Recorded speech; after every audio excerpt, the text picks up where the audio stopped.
Part 2. आज आपल्याला पाहिजे संक्रामक रोग, त्यालाच इन्फेक्शियस डिसीज म्हणलं जाते. मित्रांनो, जे संक्रमण होते आपल्याला ते दूषित हवा, पाणी, इतर प्रकारचे जे वाहक असतात जसे की कीटक असते, प्राणी असते, यामार्फत आपल्याला इन्फेक्शन होत असते. मग हे इन्फेक्शन कोणामार्फत होते? हे वेगवेगळ्या प्रकारचे रोगजंतू मार्फत होते. कोणामार्फत? वेगवेगळ्या प्रकारच्या रोगजंतू मार्फत हे इन्फेक्शन पसरत असते. मित्रांनो, आता ह्या ठिकाणी आजचा जो पॉइंट आहे आपला संक्रामक रोग, आणि त्यालाच आपण संसर्गजन्य रोग म्हणत जाते. शब्द लक्षात घ्या, संक्रामक आणि संसर्गजन्य हे एकच आहेत आणि इंग्लिश मधून त्याला म्हणलं जाते इन्फेक्शियस डिसीज म्हणलं जाते. नेमकं संक्रामक रोग म्हणजे काय? तर जे संक्रामक रोग म्हणजे जे हवा, पाणी, अन्न किंवा जे वाहक घटक असतात. वाहक घटक म्हणजे काय? एका ठिकाणाहून दुसऱ्या ठिकाणी म्हणजे इन्फेक्शन पसरण्याचं काम कोण केले जाते? तर ते असतात कीटक असतात किंवा प्राणी असतात. ह्या दोघांना म्हणलं जाते वाहक म्हणलं जाते, आणि याद्वारे जे रोग पसरतात त्यांना काय म्हणलं जाते? संक्रामक रोग म्हणलं जाते. नंतर आता रोगजंतूमुळे होणाऱ्या रोगांना, आता हे जे रोग व्हायलेत आपल्याला कशामार्फत व्हायलेत? रोगजंतूमुळे होणाऱ्या रोगांना आपण काय म्हणतो? तर संक्रामक रोग म्हटलं जाते. लिहून घ्यायचं तुमच्या नोटबुक मध्ये एक एक पॉइंट ऍज इट इज, जसं बोर्डवर आहे तसं पूर्णपणे व्हिडिओ पॉज करायचा आणि पूर्ण माहिती इन्फॉर्मेशन कलेक्ट करायची तुमच्या नोटबुक मध्ये. नंतर रोगजंतूमध्ये जीवाणू असतात. वेगवेगळ्या प्रकारचे आता रोगजंतू आहेत, आताच बोललो. आणि ह्या रोगजंतूमध्ये काही जीवाणू आहेत, त्याला बॅक्टेरिया म्हणतात. नंतर विषाणू आहेत, त्याला व्हायरस म्हटलं जाते. इंग्लिशमध्ये शब्द काहीला मराठी समजत नाही, त्यामुळे त्याला इंग्लिशमध्ये पहा. नंतर फंगस म्हणजेच कवके असतात. नंतर प्रोटोझोआ असतो. नंतर काय असतात? वार्म्स असतात म्हणजे कृमी असतात. आणि पूर्ण ह्याची एकेकाची माहिती आपल्याला इन डिटेल मध्ये पाहायची. रोगजंतूमध्ये कशाचा समावेश होतो? जीवाणू, विषाणू, कवके, प्रोटोझोआ आणि कृमी यांचा रोगजंतूमध्ये काय होतो? समावेश होतो. आणि ह्या रोगजंतूमुळे आपल्याला काय होतात? वेगवेगळ्या प्रकारचे रोग होतात. आणि ह्यापासून जे रोग होतात त्याला काय म्हणायचं? संक्रामक रोग म्हणायचं. नंतर यामधला जो पहिला घटक आहे तो म्हणजेच काय आपल्याला पाहायचा आहे? जीवाणूमुळे होणारे आजार म्हणजे बॅक्टेरियल डिसीज, पहिला घटक. नंतर पाहायचा विषाणू पाहायचा आहे, नंतर कवके, नंतर प्रोटोझोआ आणि हा कृमी. वेगवेगळे जे रोगजंतू आहेत त्यामुळे कोणकोणते आजार होतात ते पूर्ण इन डिटेल मध्ये पाहायचे. आणि त्यामधला पहिला घटक म्हणजेच काय? तर मित्रांनो, जीवाणूजन्य रोग. तुमच्या समोर आहे, हेडिंग टाकायची नोटबुक मध्ये. मग त्यालाच म्हणलं जाते बॅक्टेरियल डिसीज. नेमकं समजून घेऊ, जीवाणू म्हणजे काय पहा. जीवाणूजन्य रोग यांचा जो आकार आहे, आकार किती असतो? 1 मायक्रोमीटर ते 10 मायक्रोमीटर पर्यंत असतो. परीक्षेला विचारलं जाऊ शकते, what is the size of bacteria? जीवाणूची खालीलपैकी कोणती साईज आहे? तुम्हाला 4 पर्याय दिले जातात, त्यामधून एक सिलेक्ट करायचं असते. किती? 1 मायक्रोमीटर ते 10 मायक्रोमीटर. हे लक्षात ठेवा, मायक्रोमीटर ह्याला मायक्रो म्हणलं जाते आणि म्हणजे मीटर असते.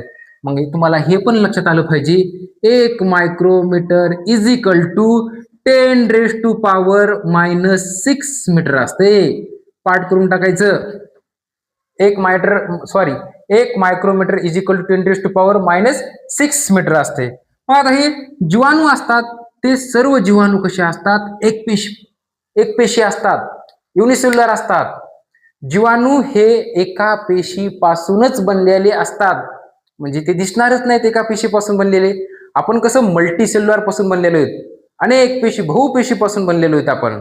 नंतर आता हे जे आहेत युनिसेल्युलर आहेत, आणि ह्याच्यातले जे बरेच जीवाणू असतात त्यामधले जीवाणू बरेच एकत्र येऊन काय करतात? एक वसाहत निर्माण करतात, कॉलनी निर्माण करतात. जीवाणू काय होतात? एकत्र येतात आणि काय करतात? वसाहती निर्माण करतात, म्हणजे कॉलनी निर्माण करतात. नंतर पहा, हे जे जीवाणू असतात ते असतात अधिकेंद्रिकी असतात, म्हणजेच प्रोकॅरियोटिक असतात. अधिकेंद्रिकी म्हणजे असे की ज्यांचं न्यूक्लियस वेल डेव्हलप झालेलं नसते किंवा न्यूक्लियसच नसते. मग काय? अधिकेंद्रिकी जीवाणू आहेत. अधिकेंद्रिकी असल्यामुळं त्यांच्या पेशीमध्ये केंद्रक आणि पटलयुक्त अंगके नसतात, ॲब्सेंट असते आणि जे असले तरी ते वेल डेव्हलप झालेले नसतात, असून नसल्यासारखे असतात. मग जीवाणू कसे आहेत? अधिकेंद्रिकी आहेत, म्हणजेच प्रोकॅरियोटिक आहेत. नंतर यांचं जे प्रजनन, आता रिप्रोडक्शन कसं होते जीवाणूचं, तर त्यांचं रिप्रोडक्शन बहुधा द्विखंडी भ्रूणाने म्हणजे सिंपल बायनरी फिजन मार्फत होते. म्हणजे काय? म्हणजे एक जे जीवाणू आहे त्याच्यापासून काय होतं, तुटतो बाजूला आणि दुसरा तयार होतो, म्हणजेच त्याला म्हणलं जाते द्विखंडी भ्रूणाने, द्विखंडी भ्रूण त्याला म्हणलं जाते, सिंपल बायनरी फिजन. एक जीवाणू आहे तो तुटला आणि बाजूला झाला, दुसरा जीवाणू निर्माण झाला, त्याला म्हणायचं द्विखंडी भ्रूण म्हणायचं, सिंपल बायनरी फिजन म्हणलं जाते प्रजनन. नंतर जर फेवरेबल कंडिशन असेल, अनुकूल परिस्थिती असेल, तर त्यांची संख्या 20 मिनिटांमध्ये दुप्पट होते. म्हणजे 100 जीवाणू आहेत आणि कंडिशन चांगली त्यांच्या वाढीसाठी, तर 20 मिनिटांमध्ये ते 200 होतात. म्हणजे 20 मिनिटांमध्ये त्यांची संख्या काय होते? दुप्पट होते अनुकूल परिस्थितीमध्ये. ओके. जीवाणूजन्य आजारामधील पहिला आजार क्षयरोग पाहत आहोत आपण. पहा मित्रांनो, क्षयरोग त्याला ट्युबरकुलोसिस म्हटलं जाते, म्हणजे आपण म्हणतो टीबी म्हणतो, टीबी आणि क्षयरोग लक्षात ठेवा. हे क्षयरोग हे माणसाला कोणत्या जीवाणूमुळे होतो, तर त्याचं नाव आहे, त्या जीवाणूचं नाव आहे मायकोबॅक्टेरियम ट्युबरक्युली. या नावाच्या जीवाणूमुळे आपल्याला टीबी हा आजार होतो. हे पाठ करून टाकायचं.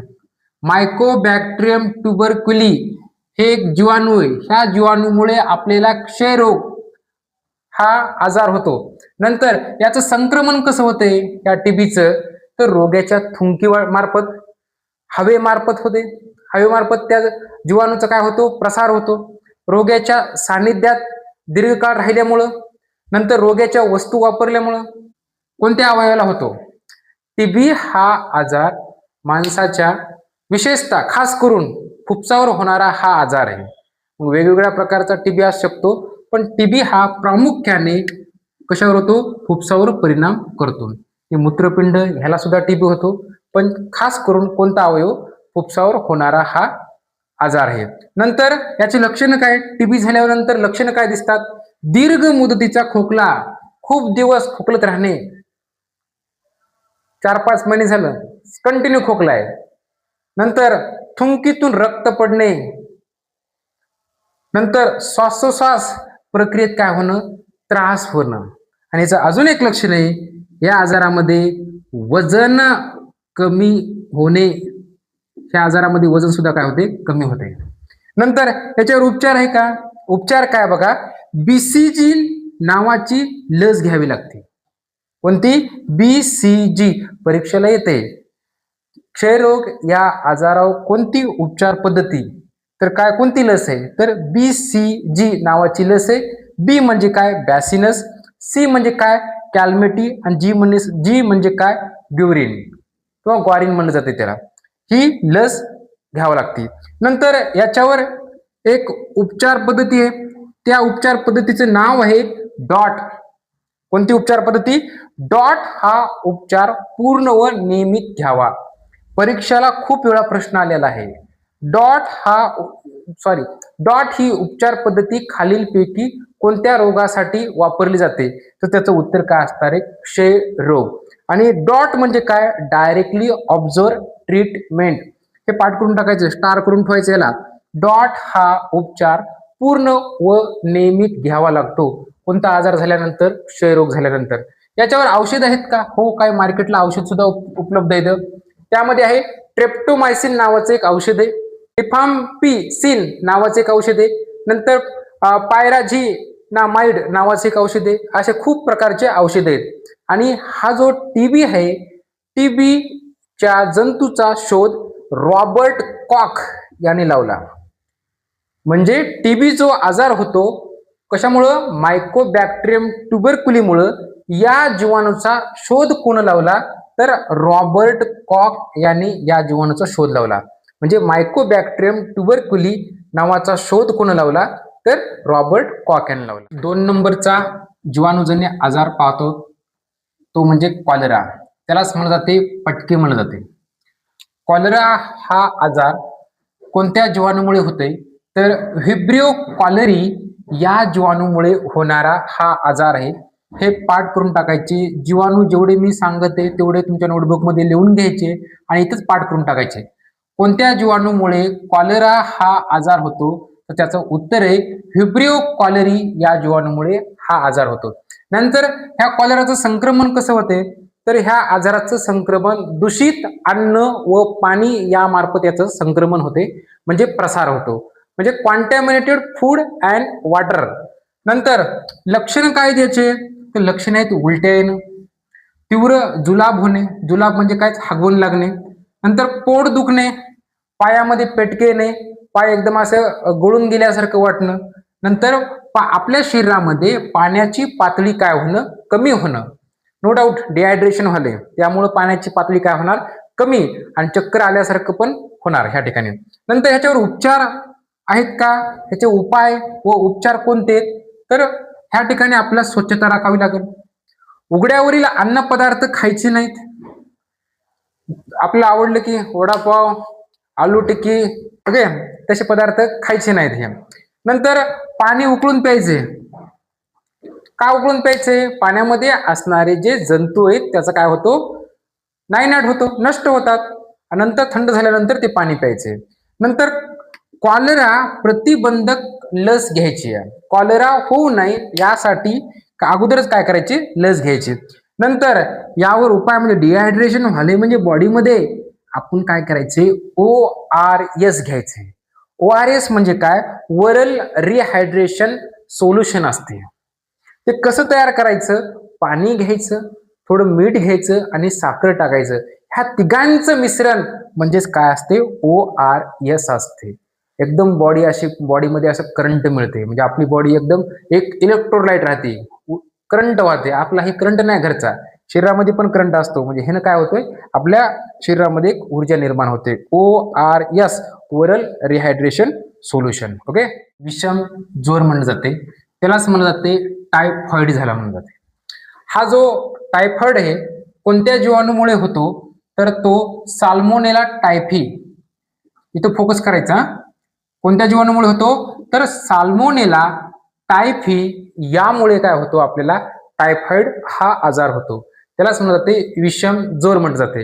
आणि तसंच साल्मोनेला टायफी याला टायफोसा सुद्धा म्हटलं जाते. नंतर याचं संक्रमण कसं होतंय टायफॉइडचं? तर याचं संक्रमण दूषित अन्न व पाणी यामार्फत याचं संक्रमण होतो, याचा प्रसार होतो, म्हणजे कॉन्टॅमिनेटेड फूड अँड वॉटर मार्फत याचा काय होतो? प्रसार होतो.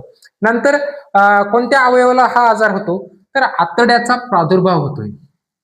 पहा, आतडे खराब होतात कोणत्या आजारामध्ये? टायफॉइड आजारामध्ये. म्हणजे कोणत्या अवयवाला होतो? तर आतड्याचा काय होतो? प्रादुर्भाव होतो. नंतर याचे लक्षण काय आहेत टायफॉइड झाला म्हणून? आपण म्हणतो बघा, तू जेवण करीन ना, तुला ताप यायलाय, तुला अस्वस्थ वाटायले, नेमकं काय झाले? तर टायफॉइड झाला का? अशा बोली भाषेमध्ये आपण बोललं जाते. तर पहा, याचे लक्षण काय आहेत? लक्षणामध्ये भूक मंदावणे, जेवणच जात नाही, नंतर डोकेदुखी होते, मळमळ व्हायला लागते, आणि पोटावर काय येतात? पुरळ येतात, पुरळ उठणे, फोड येतात, छोटे छोटे बारीक बारीक पुरळ येणं, बारीक बारीक. नंतर अतिसार होणे म्हणजे हागवण लागणे, आणि 104 फॅरेनहाइट पर्यंत ताप येणे. हे लक्षण आहेत कोणत्या आजारामधले? टायफॉइड आजारामध्ये. आणि याच्यामध्ये उपाय व उपचार कोणते? तर पहा, स्वच्छता राखावी लागते, आणि निर्जंतुक पाणी प्यावं लागते. पहा, उपाय व उपचार काय आहेत? स्वच्छता, निर्जंतुक पाणी प्यावे. निर्जंतुक पाणी म्हणजे काय? ज्या पाण्यामध्ये जंतू नाहीत त्याला काय म्हणायचं? निर्जंतुक पाणी म्हणायचं. नंतर लसीकरण घ्यायचं. लसीकरण करून घेतल्यानंतर हा आजार आपल्याला होणार नाही. नंतर सांडपाण्याची काय करायची? विल्हेवाट लावायची. घरचं जे सांडपाणी असते घाण, त्याची व्यवस्थित विल्हेवाट लावायची. नंतर आता ह्याची टेस्ट करायची, निदान करायचे. निदान होणं गरजेचं आहे. निदान झालं तरच काय करता येते? उपचार करता येत असते. मग टायफॉइड आहे का नाही यासाठी एक निदानासाठी एक टेस्ट आहे. त्या टेस्टचं नाव आहे विडाल टेस्ट. स्टार करून घ्यायचं. निदानासाठी विडाल टेस्टचा काय केला तो वापर करतात. कोणत्या आजारामध्ये? टायफॉइड. कोणती टेस्ट आहे? विडाल टेस्ट आहे. नंतर जे आता म्हणजे विषम ज्वरनं पेशंट ग्रस्त आहेत त्या ग्रस्त व्यक्तींना क्लोरोमायसिटिन नावाचं काय दिलं जाते? इंजेक्शन दिलं जाते. ग्रस्त व्यक्तींना क्लोरोमायसिटिन नावाचं काय देतात? इंजेक्शन देतात. टायफॉइड या आजारावर आयोगानं प्रश्न कसा विचारलाय ते पहा. माझ्याकडे पेपर आहे 4 सप्टेंबर 2021 रोजीचा कंबाईन बी पूर्व परीक्षा सेट ए आहे माझ्याकडे. त्यामधला प्रश्न क्रमांक पाहून घ्या 60. त्यामध्ये प्रश्न कसा विचारलाय बघा. ह्या ठिकाणी जीवाणूचं नाव विचारलं नाही तर एक केंद्र आहे त्याचं केंद्राचं नाव विचारले. पहा प्रश्न क्रमांक 60 तुमच्या समोर आहे.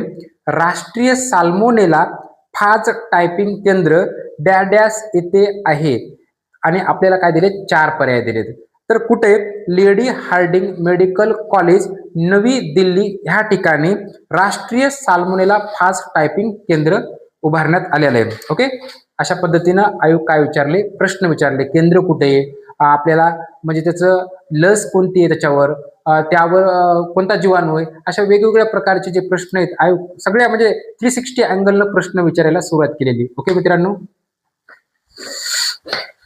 4 नंबरचा आजार जीवाणूजन्य तो म्हणजे घटसर्प, त्यालाच डिप्थेरिया म्हणलं जाते.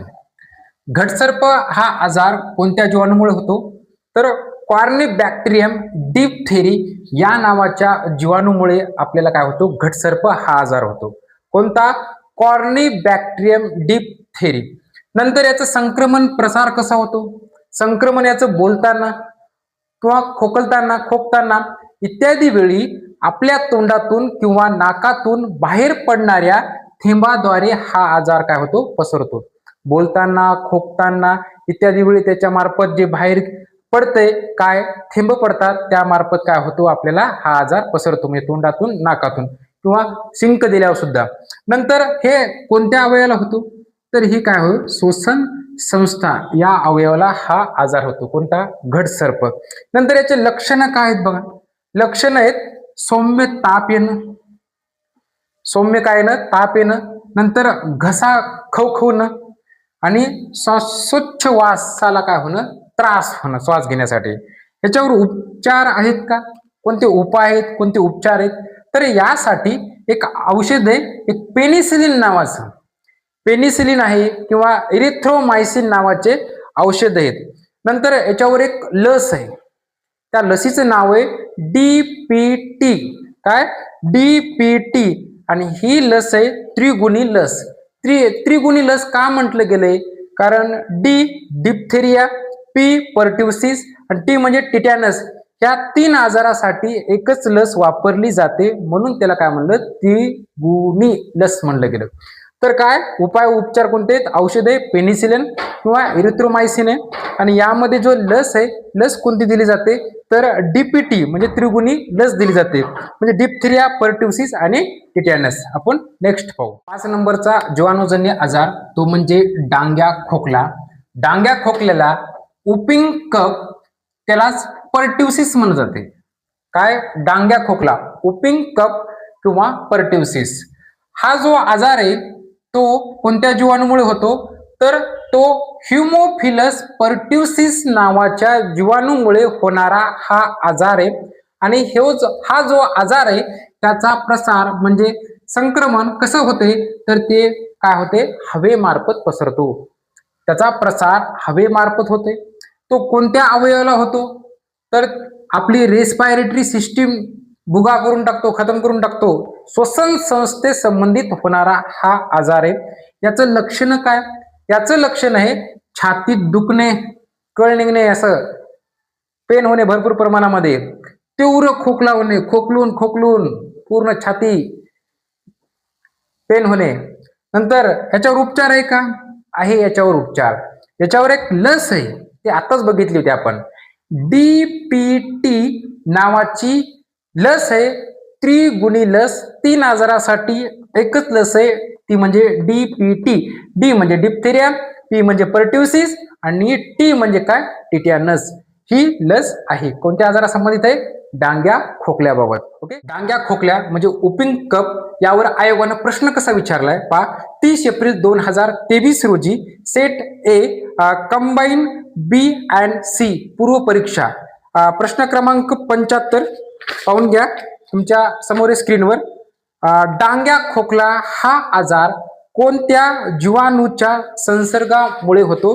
पर्याय क्रमांक 1, 2, 3 दिले, तर याचं उत्तर कसा करेक्ट असेल, तर डांग्या खोकल्यालाच काय म्हणतात ते, पर्ट्युसिस म्हणलं जाते. पर्याय क्रमांक 1 बघू आपण, स्टॅफिलोकोकस ऑरियस.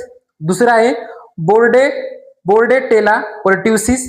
तिसरं आहे स्ट्रेप्टोकॉकस पायोजिनस आणि चौथे आहे साल्मोनेला प्रजाती.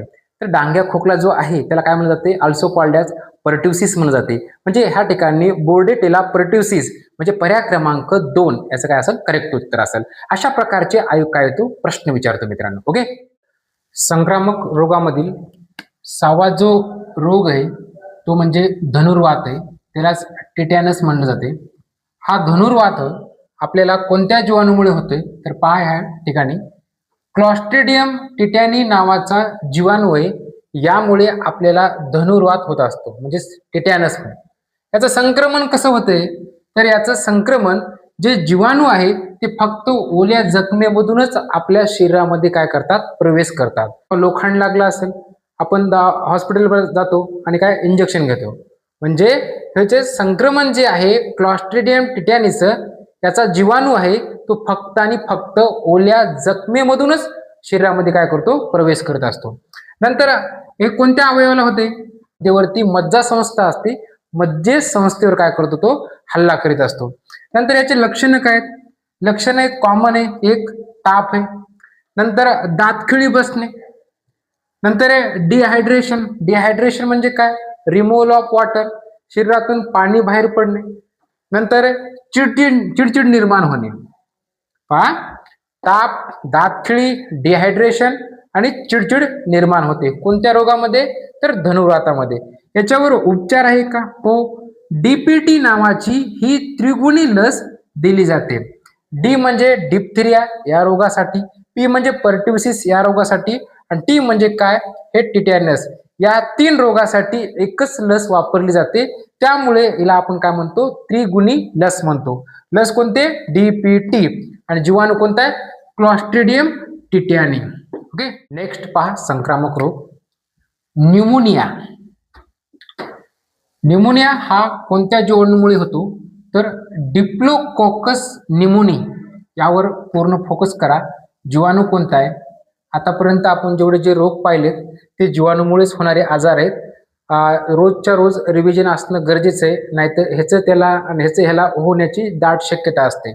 न्यूमोनिया हा कोणत्या जीवाणूमुळे होते, तर पहा डिप्लोकॉकस न्यूमोनी या जीवाणूमुळे होणारा न्यूमोनिया हा आजार आहे. याचं संक्रमण प्रसार कसा होतो, तर याचा प्रसार होतो हवेमार्फत होतो.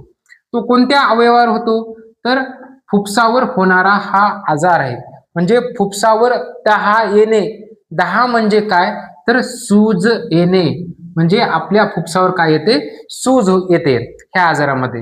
याचे लक्षणं काय आहेत, याचे लक्षणं आहेत ताप येणं, साहजिक आहे. फुफ्सावर सूज आली म्हणजे श्वासासाठी काय होणं, त्रास होणं आणि छातीमध्ये काय होणं, दुखणे, पेन होणे. नंतर याच्यावर उपचार आहे का, याच्यावर औषध आहे पेनिसिलिन, पण यावर कुठल्याही प्रकारची लस उपलब्ध नाही. ते औषध कोणते, पेनिसिलिन हे औषध न्यूमोनिया झाल्यावर दिले जाते, पण यावर कुठल्याही प्रकारची लस उपलब्ध नाही. पहा, हा जो न्यूमोनिया आजार आहे मुख्यतः जीवाणूमुळे होतो, मात्र तो विषाणूमुळे सुद्धा होऊ शकते. म्हणजे कोणता, सार्स हा न्यूमोनिया सारखाच आजार आहे, तो कशामुळे होतो, तर विषाणूमुळे होतो. मुख्यतः हा आजार कशामुळे होत असतो, जीवाणूमुळे. आणि हे सार्स हा जो आजार आहे म्हणजे न्यूमोनिया सारखा आजार आहे, तो कशामुळे होतो, तर तो विषाणूमुळे होतो. आणि एक एक्स्ट्रा थोडं माहितीसाठी, डबल न्यूमोनिया म्हणजे काय, डबल म्हणजे काय, 2 म्हणजे आपल्या दोन्ही फुफ्सावर काय येणे, सूज येणे, त्याला काय म्हणायचं, डबल न्यूमोनिया होणे ओके. नेक्स्ट आजार पहा, तो म्हणजे कुष्ठरोग. कुष्ठरोगालाच काय म्हणलं जाते, लेप्रेसी म्हणलं जाते. त्यालाच दुसरं नाव आहे हॅन्सन्स डिसीज म्हणलं जाते. पहा नेमकं काय आहे तर आता कुष्ठरोग नेमकं काय आहे त्याची पूर्ण आपण काय पाहू, एक एक माहिती पाहू. कुष्ठरोगाचा शोध नॉर्वेच्या डॉक्टर आर्मर हॅन्सन यांनी लावला, म्हणून या रोगाला हॅन्सन्स डिसीज सुद्धा म्हणलं जाते. इथं फोकस करा. काय, कुष्ठरोगाचा शोध नॉर्वेचे ग्रेट डॉक्टर आर्मर हॅन्सन यांनी लावल्यामुळं कुष्ठरोगाला काय म्हणलं जाते, हॅन्सन्स डिसीज म्हणलं जाते. नंतर हा कोणत्या जीवाणूमुळे आजार होतो, तर हा कोणत्या जीवाणूमुळे होतो, तर मायकोबॅक्टेरियम लेप्री या नावाच्या जीवाणूमुळे होणारा हा आजार आहे. नंतर याचं संक्रमण कशा वाटे होते, याचं संक्रमण बघा संपर्कात आल्यावर, नंतर रक्त द्रवबिंदू म्हणजेच काय ड्रॉपलेट, संपर्क रक्त द्रव म्हणजे संपर्कात आल्यामुळे हा होणारा आजार आहे. नंतर हा कोणत्या अवयवावर होतो, तर या रोगाचा प्रादुर्भाव परिघीय मज्जासंस्था किंवा त्याला चेतासंस्था म्हणलं जाते. त्यामुळे काय होते, तर आपली त्वचा, स्नायू, डोळे असतील, अस्थे असतील अवयवावर सुद्धा घडून येतो. म्हणजे याचं काय होते, जे कोणकोणते अवयव पहा, रोगाचा प्रादुर्भाव परिघीय मज्जासंस्था तसंच चेतासंस्था, त्यामुळं त्वचा असो, स्नायू असो, डोळे असो, अस्थि असो, वृषण असो आणि अंतर्गत अवयवावर सुद्धा काय होतो, याचा प्रादुर्भाव घडून येतो. नंतर याचं लक्षण काय, याचं लक्षण आहे तर त्वचेवर काय येणं, चट्टे येणं, नंतर त्वचा काय पडणं, कोरडी पडणं, त्वचा संवेदनात नसणं, त्वचेला स्पर्श केला तरी न कळणे म्हणजे त्वचा संवेदनाहीन बनणे. नंतर त्वचेवर छोट्या काय येतात, गाठी यायला सुरुवात होते. म्हणजे गाठी येतात कोणत्या आजारामध्ये, तर कुष्ठरोगामध्ये. आणि शेवटच्या टप्प्यामध्ये, कुष्ठरोगाच्या शेवटच्या टप्प्यामध्ये हातापायाची बोटे पूर्णपणे काय होतात, जळून जायला सुरुवात होते. ह्या ठिकाणी पहा, शेवटच्या टप्प्यामध्ये हातापायाची बोटे जळून जातात. कशामध्ये, तर कुष्ठरोगामध्ये. ओके. कुष्ठरोगाचे दोन प्रकार पडतात. त्यामध्ये जो पहिला प्रकार पडतो त्याला म्हणलं जाते नॉन लेप्रोमॅटस म्हणजेच काय, असंक्रामिक कुष्ठरोग म्हणलं जाते. आणि जो दुसरा प्रकार आहे तो आहे लेप्रोमॅटस म्हणजेच संक्रामिक कुष्ठरोग. म्हणजे रोग्याच्या नाकातून त्वचेतून काय होतो, हा कुष्ठरोग नका पसरत असतो. म्हणजे रोग्याच्या नाकातून त्वचेवाटे गळ्यामार्फत लेप्रा विषाणू काय सतत काय कंटिन्यू बाहेर पडत असतात. म्हणजे लेप्रोमॅटस संक्रामिक कुष्ठरोग आणि दुसरा आहे नॉन लेप्रोमॅटस म्हणजे असंक्रामिक कुष्ठरोग. मग आता ह्या कुष्ठरोगावर लस आहे का, कुष्ठरोगावर कुठल्याही प्रकारची लस उपलब्ध नाही. तर कुष्ठरोगावर सध्या एक MDT म्हणजे मल्टी ड्रग थेरपी ही एक उपचार पद्धती वापरली जाते. आणि ह्या उपचार पद्धतीमध्ये म्हणजे कोणत्या, MDT म्हणजे मल्टी ड्रग थेरपीमध्ये प्रामुख्याने डॅप्सोन, डॅमिनो डायफिनाइल सल्फोन, DDS म्हणजे डॅप्सोन डायमिनो डायफिनाइल सल्फोन म्हणजे DDS आणि इतर काय रसायने एकत्र करून ह्या उपचार पद्धती काय तयार केली जाते. आणि पहा मित्रांनो, भारतामध्ये सर्वात जास्त कुष्ठरोगी आहेत. काय, भारतामध्ये सर्वात जास्त कुष्ठरोगी आहेत. आणि भारतामध्ये कोणत्या राज्यामध्ये जास्त संक्रमण आहे, संक्रमित व्यक्ती आहेत, तमिळनाडू, आंध्र प्रदेश आणि ओरिसा या राज्यामध्ये जास्त प्रमाणामध्ये कुष्ठरोगी आपल्याला आढळतात. ओके. नेक्स्ट आजार पहा, तो म्हणजे प्लेग. मित्रांनो, प्लेग जो हा आजार आहे कोणत्या जीवाणूमुळे होतो, तो येर्सिनिया या जीवाणूमुळे होणारा आजार आहे. त्याला दुसरं एक नाव आहे बॅसिलस पेस्टिस. काय, येर्सिनिया या जीवाणूमुळे हा आजार होतो प्लेग. तसंच त्याला दुसरे एक नाव आहे बॅसिलस पेस्टिस. हे लक्षात ठेवायचं, हे IMP आहे येर्सिनिया आणि दुसरं नाव काय बॅसिलस पेस्टिस आहे. याचं संक्रमण कसं होते, प्रसार कसा होतो, तर प्लेग जो हा आजार आहे मुख्यतः हा आजार उंदरांचा आजार आहे. कोणाचा आजार आहे, उंदरांचा. आणि उंदरांना हा आजार पिसवा मार्फत होते. आणि उंदराच्या शरीरावर असणारे पिसू किंवा शरीरामध्ये असणारे जे पिसू असतात ते माणसाला चावतात आणि माणसाला चावल्यानंतर माणसाला सुद्धा काय होतो, हा आजार होतो आणि एका माणसाकडून दुसऱ्या माणसाला हा आजार पसरत चालतो. नंतर पहा, पिसवांच्या शरीरात प्लेगचे जीवाणू राहतात. ते महत्वाचे, तुमच्या वहीमध्ये पूर्ण हे डिटेल इन्फॉर्मेशन लिहून घ्या. पिसवांच्या शरीरात प्लेगचे जीवाणू राहतात जे मानवी शरीरात सहजपणे पसरतात. नंतर काय सांगतो बघा, झॅनोप्सिला चोपिस, पहा इथं स्टार करून टाकायचं, अंडरलाईन करायची. झॅनोप्सिला चोपिस हा एक पिसू आहे, म्हणजे सर्वात प्राणघातक पिसू आहे. कोणता, झॅनोप्सिला चोपिस हा सर्वात प्राणघातक पिसू आहे जो मानवी शरीरात थेट काय करतो, प्रवेश करतो आणि प्लेगला काय होतो, कारणीभूत ठरतो. म्हणजे यामुळे माणसाला काय होतो, प्लेग होतो आणि सर्वात घातक असणारा पिसू याचं नाव आहे. नंतर याचे लक्षण काय आहेत प्लेगचे, तर लक्षण काय आहेत बघा, तीव्र शरीर वेदना होणार, खूप त्रास होणे, तगमग करणे, नंतर मान, काख आणि मांड्यामधील ग्रंथींना काय येणे, तर सूज येणे. मान, काख आणि मांड्यामधील ग्रंथींना काय येते, सूज येते आणि आपले डोळे काय होतात, एकदम लाल होतात आणि आपल्या शरीराचं तापमान अचानकच काय होणं, वाढणे. ही आहेत आपल्या प्लेगची, म्हणजे ही आहेत प्लेगची लक्षणं. चला, प्लेगवर उपचार आहेत का, तर प्लेग विरुद्ध लस देणे, लस आहे. पण ही जी लस आहे ही लस दिल्यावर 6 ते 12 महिन्याचं अल्पकालीन संरक्षण प्राप्त होते. असं नाही की लस दिली आणि नंतर आयुष्यात कधीच प्लेग होणार नाही. 6 ते 12 महिन्यापर्यंत अल्पकालीन संरक्षण प्राप्त होते, म्हणजे प्लेग होत नाही. आणि माणसाला एकदा जर प्लेग झाला तर आयुष्यात नंतर कधीच प्लेग होत नाही. ओके. सिफिलिस, सिफिलिस इकडे इंग्रजीमधून पाहा. सिफिलिस नावाचा आजार कोणत्या जीवाणूमुळे होतो, तर तो ट्रेपोनेमा पॅलिडम, कोणत्या, ट्रेपोनेमा पॅलिडम या जीवाणूमुळे होणारा आजार आहे.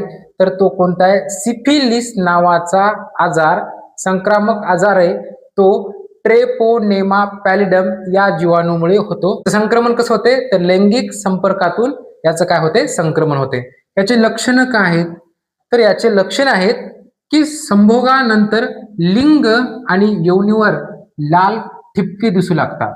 म्हणजे सेक्स केल्यानंतर लिंग आणि योनीवर लाल ठिपके दिसणे या आपल्या सिफिलिस या आजाराचं काय लक्षण आहे. आणि जीवाणू कोणता आहे, ट्रेपोनेमा पॅलिडम. हे पाठच करून टाकायचं, कोणत्या जीवाणूमुळे कोणता आजार होतो. तो जीवाणू महत्वाचा आहे, परीक्षेला हेच विचारलं जाते. आणि याचं संक्रमण लक्षणं हे माहिती असणं तर गरजेचं आहे, पण हे इथं स्टारच करून टाकायचं, पाठच झालं पाहिजे. कोणता जीवाणू आहे, ट्रेपोनेमा पॅलिडम. ओके. हा पहा नेक्स्ट आजार, तो म्हणजे गोनोरिया. कोणता, गोनोरिया. गोनोरिया हा आजार कोणत्या जीवाणूमुळे होतो, तो आजार नेसेरिया जेनोरिया, कोणत्या, नेसेरिया जेनोरिया या जीवाणूमुळे कोणता आजार होतो, गोनोरिया. आणि याचं संक्रमण कसं होते, तर याचं संक्रमण लैंगिक संपर्कातून हा आजार काय होतो, निर्माण होतो, म्हणजेच कोणता, गोनोरिया. ओके. ह्याच ठिकाणी आपण थांबू. थँक्यू.